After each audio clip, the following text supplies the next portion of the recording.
여러분 안녕하세요. 이숙 TV의 이숙 PD입니다. 실내에서 이렇게 방송을 하는 좀 시간이 꽤 됐던 것 같습니다. 계절적으로 보면은 여름철로 접어들면서 이렇게 실내에서 장시간에 걸쳐서 에어컨 켜고 이렇게 방송할 수는 없지 않습니까? 그래서 이제 선풍기를 좀 이용하기도 했는데 그래도 워낙 그 실내 공기가 더우니까 좀 자제를 했었습니다. 주로 외부에 나가서 방송도 하고 인터뷰도 하고 그랬는데 그 인터뷰하는 과정에서 많은 분들을 만날 수 있었습니다. 그리고 독서도 하고 제가 늘 이야기할 때 보면은 핵심 주제가 독서력을 배가시키는 부분에 대해서 말씀을 드리지 않습니까? 이제 독서력이라는 것 자체가 결국에는 책을 보면서 이해력을 돋고 그다음에 문해력을 깨우치게 되고 독해력을 키우게 되는 그런 입장에서 이제 책을 많이 읽으시기를 권하기도 하고 또 거기에는 물론 당연히 지식도 들어있고 그다음에 얻을 것도 많죠. 사실 그래서 제가 집중적으로 여러분들에게 소개해드렸던 게 사피바칼의 룬샷이라는 책이었었고 이 책은 여기서는 상전이라 그러는데 다시 말해서 얼었던 물이 녹는 지점 그래서 그것이 녹다 보면은 그러니까 액체도 아니고 고체도 아닌 그 순간을 쳐서 무언가를 임계점을 만들어서 바꿔가야 된다. 변화를 해야 된다. 뭐 이런 내용의 이야기를 경영과 결부시켜서 이야기를 드렸습니다. 그래서 이 사피 바칼이라는 사람은 물리학자이기 때문에 상전이라는 말, 다시 말해서 어떤 변환점을 가지고 경영을 들여다봤고요. 물론 이 사람은 바이오 회사의 CEO도 지냈고 그다음에 컨설턴트로서 유명한 그런 분입니다.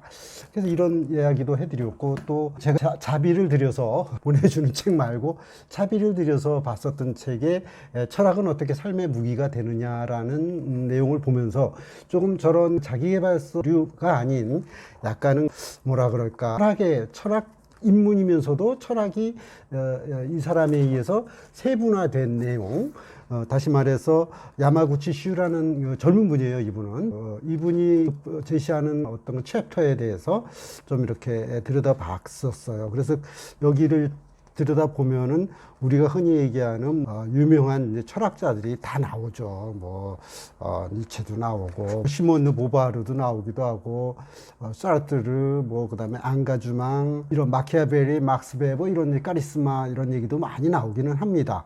그런데 이런 많이 나오는 이야기들의 그런 연속선상 그래서 다시 말해서 무슨 고대 철학이나 뭐 근대 철학이나 이렇게 해서 쭉 순서로 늘어놓는 거는 의미가 없었고 이분도 물론 이제 경영에 관한 경영과 어떤 삶에 있어서의 얻어진 어떤 인사이트를 이야기하고 있는 걸 많이 소개를 해드렸었고요.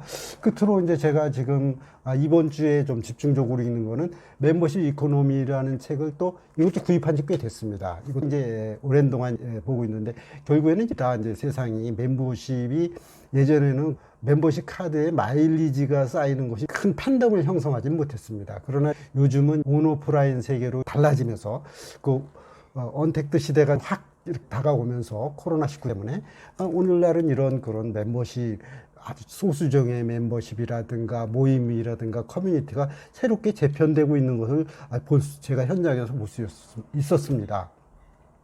그래서 이제 그러한 얘기를 두고 제가 개인적인 변화를 말씀을 드리려고 그러는데요. 그동안에 이제 갤러리 두루, 방배동에 있는 갤러리 두루에서 2차에 걸쳐서 이제 모임을 좀 이렇게 가졌었습니다.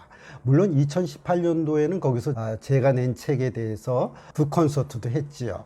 내 안의 블루라는 책 1편, 2편에 대한 북콘서트도 했었습니다. 근데 이번에는 일시적인 그런 불확정적인 그런 것보다는 고정적으로 이제 일을 할 수 있는 공간으로서 제가 세팅을 하게 되는데 갤러리 두루를 공간 두루라고 이제 호칭을 하고 그래서 공간 두루에서 이제 제가 실제로 이제 사업을 하게 되는 것이죠, 여러분.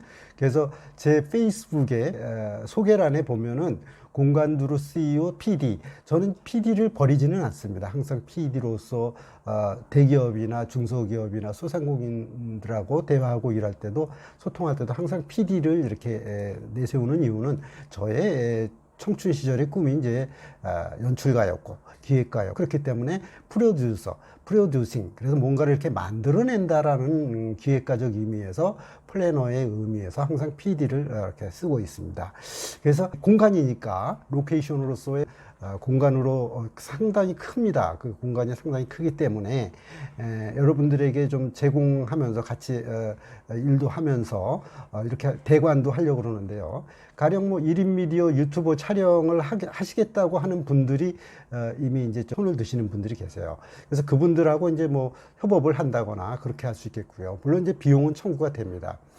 그 다음에 토크 콘서트라든가 북 콘서트, 출판 기념회 등등을 여기서 유치할 수 있을 것 같아요. 제가 거기서 몇 차례 실제로 해봤기도 했고 경험도 있고 체험을 했고 또 수많은 그 출판 기념회에 참여를 했었기 때문에 프로그램을 짜가지고 같이 협업으로서 할 수 있겠다.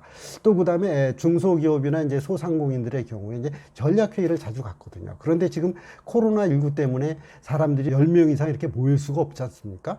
물론 이게 또 언제까지 2.5 단계가 언제까지 갈지는 모르지만 어찌됐든 당분간은 이렇게 소규모 모임으로서 마스크를 하고 그러면서 뭐 어찌됐든 일은 해야 되기 때문에 전부 손 놓고 있을 수는 없기 때문에 또는 준비는 해야 되기에 그런 것들의 모임을 주관하시는 분들에게 대여를 좀 해드리려고 그래요. 그렇다고 뭐 아주 높은 가격으로 하려고 그러지는 않습니다. 여러분들이 잘 절충을 해서 협의를 해서 할 것이고 또 스튜디오로서도 여기가 상당히 효율적입니다. 정원이라든가 또는 테라스가 있고 그 다음에 큰 본실은 약 한 70평 정도 되고 거기에 그림도 이렇게 일부 전시가 되어 있고 사무실용으로 또 별도로 하나 있고 또 이렇게 뭐라 그럴까 간단하게 식음을 할 수 있는 식음료를 먹을 수 있는 방이 또 하나 있습니다. 그래서 한 100평 정도의 3개실로 나누어져 있고요. 그래서 이제 여기서 그런 대관 업무도 좀 하겠고 또 개인적으로 제가 주로 주력할 것은 우리나라 교육이 여러 가지 이제 면에서 새로운 분기점에 도달을 했습니다. 변화점에 도달했는데 이유는 뭐냐? 여러분 다 아다시피 코로나19 시대가 계속되면서 언택트 시대가 됐다는 것이죠. 그러니까 우리가 유통에서도 언택트이지만 교육에서도 언택트가 이미 줌이라든가 또는 여러 가지 교육 도구로 위해서 사이버 교육이 뭐 갑자기 폭발을 하고 있습니다. 수요가. 그래서 그러한 부분에서의 제가 또 개인적으로 생각했던 부분. 그래서 책을 읽는 방법이라든가 책을 어떻게 읽으면 효율적일까? 또 책을 읽었는데 기억이 안 남는다? 그래도 못 쓰려고 그러는데 뭐 떠오르지 않는다. 이랬을 때 어떻게 될 것인가? 책도 어떻게 읽었을 때 좀 효율적으로 읽을 수 있을까? 또 남길 것인가? 또는 기록해서 그걸 어디다 활용할 수 있을 것인가에 대해서 아주 구체적으로 이야기를 나눌 수 있을 거고요. 또 그것을 자원으로, 기본 자원으로 해서 글쓰기를 하고 그 글쓰기는 실용문일 때는 어떻게 가고 감상문은 어떻게 접근할 것인가? 이런 부분도 같이 이야기할 수 있는, 토론할 수 있는 그 1대1이 될 수도 있습니다. 1대5도 될 수 있고 다대1도 될 수 있는데 그런 자리를 좀 많이 만들기로 하겠고요. 끝으로는 그런 창조적인 프로젝트를 가지고 있는 분하고 이야기를 많이 나눌 겁니다. 기획회의도 좀 같이 해보고 필요하면 저도 참여를 하고 저랑 같이 하는 제가 대표지만 그 다음에 또 저랑 같이 하는 친구가 있습니다. 이제 같이 하는 제 동료가 있는데 그 친구하고 같이 고민을 해보려고 합니다. 그래서 이러한 저의 변화사항을 여러분들에게 알리는 기회가 됐습니다. 여러분 이것이 이제 유튜브로도 방송이 될 것이고 페이스북으로도 실방처럼 나갈 것이고 이렇게 될 것입니다. 여러분 또 이수TV PD에 연결되어 있어요. 여러분들이 도와주신 덕분에 지금 제가 구독수 한 613명 달리고 있군요. 그렇기 때문에 1000을 도달할 것이고 그렇게 되면 좀 더 여러분들에게 적극적으로 그리고 다면적으로 좀 이렇게 접근할 수 있을 것 같습니다. 여러분 구독을 해 주셔야 돼요. 구독이 안 되면 제가 계속할 수 있는 동기부여가 안 됩니다. 조회도 해 주셔야 되고 그렇기 때문에 많은 도움을 부탁드립니다. 여러분 구독 조회해 주시고요. 이수TV를 사랑해 주시기 바랍니다. 그리고 페이스북이랑 연결돼 있고 인스타그램하고도 연결되어 있는 이수PD를 사랑해 주시기 바랍니다. 여러분 감사합니다.